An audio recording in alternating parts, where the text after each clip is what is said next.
ako po, kasi bilang konserbatibo pong Katoliko na katulad ko, iniiwasan ko po lagi ng pumunta sa mga porn sites at saka sa lahat ng website sa internet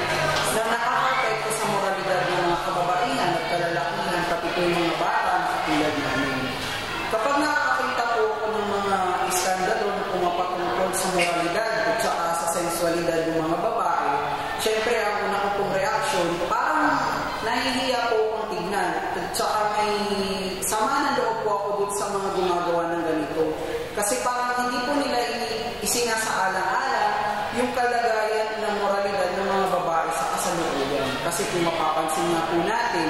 sa lahat po ng aspeto ng lipunan, talagang bumababa po ang pagtingin sa mga kababaihan. Kaya lubos po ako nalulungkot pag may nakikita po akong mga bagay na tumapak sa sensualidad at sa pornografiya na kung saan po ang nagiging biktima,